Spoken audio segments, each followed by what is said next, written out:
देश कोरोना के गंभीर दौर से गुजर रहा है और ऐसे में भाजपा और कांग्रेस एक टूलकिट को लेकर आमने सामने है। भाजपा ने इस कथित टूलकिट के जरिए कांग्रेस पर भारत और प्रधानमंत्री नरेंद्र मोदी को बदनाम करने का आरोप लगाया है। वहीं कांग्रेस ने भाजपा के टूलकिट के आरोपों को झूठ और कांग्रेस के लेटरहेड को फर्जी बताते हुए दिल्ली पुलिस से भाजपा नेताओं की शिकायत की है और एफआईआर दर्ज कराने की मांग की है। टूलकिट किसी भी अभियान को आगे बढ़ाने और चर्चा में बनाए रखने से संबंधित दस्तावेज होता है। अभियान को हवा देने के लिए इसमें बिंदुवार मुद्दों को शामिल किया जाता है। इसी के जरिए सरकार को घेरने की रणनीति बनाई जाती है। देश इस वक्त कोरोना वायरस की दूसरी लहर का सामना कर रहा है, लेकिन इस संकट से इतर राजनीतिक दलों में जुबानी जंग छिड़ी हुई है। मंगलवार को भारतीय जनता पार्टी के प्रवक्ता संबित पात्र ने कांग्रेस पर आरोप लगाया कि उनकी एक टूलकिट के जरिए इस संकट के वक्त में प्रधानमंत्री नरेंद्र मोदी को बदनाम करने की साजिश चल रही है। इस प्रकार जब देश एक पैंडेमिक से गुजर रहा है, तो 100 वर्षों में पहली बार पूरे विश्व को झकझोर के रख रहा है, उस समय इस बदनीयती के साथ, इस खराब इंटेंशंस के साथ एक टूल किट बना करके कांग्रेस पार्टी देश में अफरा तफरी और भ्रम का माहौल बनाना चाहती थी। जवाब देने के बदले किस प्रकार नड्डा जी के खिलाफ केस हो, ये फेक डॉक्यूमेंट है, ये टूल किट सत्य नहीं है, यह कांग्रेस पार्टी का दलील रहा। पुलिस भी अब इस प्रकार के आनाकानी कर फर्जीवाड़े में आरोपित जेपी नड्डा जी और भाजपा के नेताओं को बचाने में लगी है।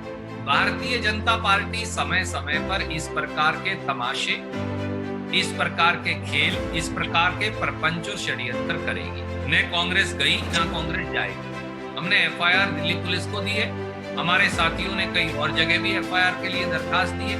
कानून कार्रवाई करेगा। टूलकिट को लेकर बीजेपी की तरफ से कांग्रेस पर लगाए गए आरोप का मामला अब तूल पकड़ता नजर आ रहा है। जुबानी जंग के बाद अब यह मामला पुलिस थाने जा पहुंचा है। कांग्रेस ने बीजेपी अध्यक्ष जेपी नड्डा और पार्टी के प्रवक्ता संबित पात्र समेत कई बीजेपी नेताओं के खिलाफ दिल्ली पुलिस में एफआईआर दर्ज करने की मांग की है। कांग्रेस ने दिल्ली पुलिस कमिश्नर को चिट्ठी लिखी है। चिट्ठी में संबित पात्र और जेपी नड्डा के अलावा स्मृति ईरानी, बीएल संतोष समेत कई अन्य नेताओं के नाम शामिल हैं। भाजपा प्रवक्ता संबित पात्र ने कांग्रेस पर कड़ा प्रहार करते हुए कहा था कि वह इसके जरिए कोरोना वायरस के नए स्वरूप को भारतीय स्ट्रेन और मोदी स्ट्रेन कहकर भारत और प्रधानमंत्री की छवि को खराब करना चाहते हैं।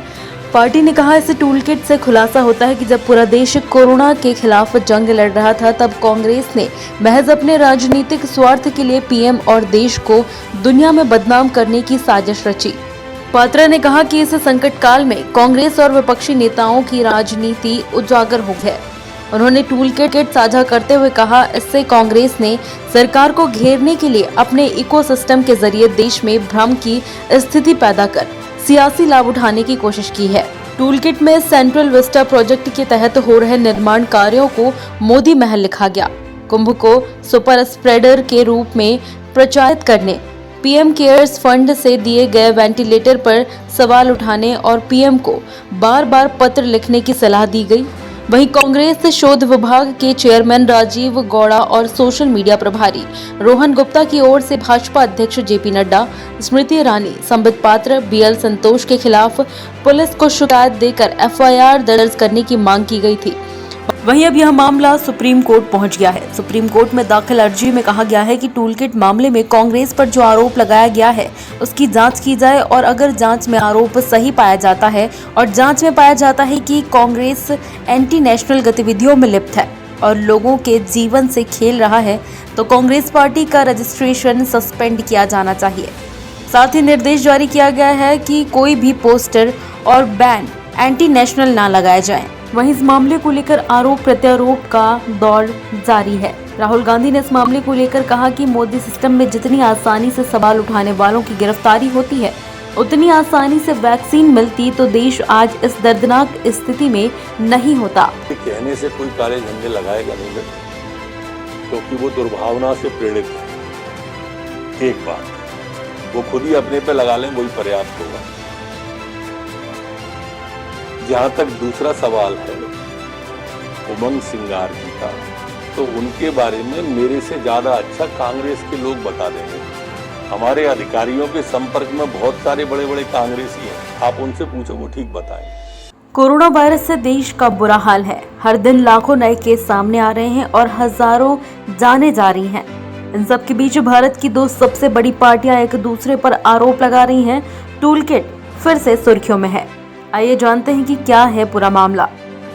सत्ताधारी पार्टी बीजेपी ने 18 मई को कांग्रेस पार्टी पर आरोप लगाया था कि कांग्रेस टूल किट का इस्तेमाल कर कोरोना वायरस संकट के वक्त फायदा उठाकर प्रधानमंत्री नरेंद्र मोदी की छवि को धूमिल कर रही है।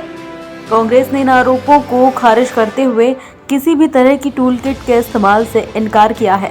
गौरतलब है कि किसान आंदोलन के संबंध में भी एक टूल किट देश भर में चर्चा का विषय बना था। बहुत दुख के साथ कहना पड़ रहा है कि जो डॉक्यूमेंट आज सोशल मीडिया के माध्यम से और कई मीडिया चैनल जिस न्यूज़ को अभी चला रहे हैं उससे हमें प्राप्त हुआ है। आप देख सकते हैं सोशल मीडिया में और मीडिया के न्यूज़ में आज कांग्रेस पार्टी का एक टूल किट चल रहा है कि किस प्रकार से ये जो महामारी है, ये जो कोरोना का पेंडेमिक, उस पेंडेमिक में भी, उस विपत्ति में भी किस प्रकार राजनीति करनी है और किस प्रकार से भ्रम की स्थिति को उत्पन्न करते हुए कांग्रेस पार्टी अपने राजनीतिक मंसूबे को मजबूत करना चाहती है। वह इस टूल किट से पूरा देश आज कांग्रेस के मंसूबों को, कांग्रेस के इंटेंशंस को, कांग्रेस के जो भ्रम फैलाने की नीति है उसे जान गए। ताज़ा खबरों के लिए सब्सक्राइब करें JSR टाइम्स और साथ ही नोटिफिकेशन पाने के लिए बेल आइकन को दबाएं।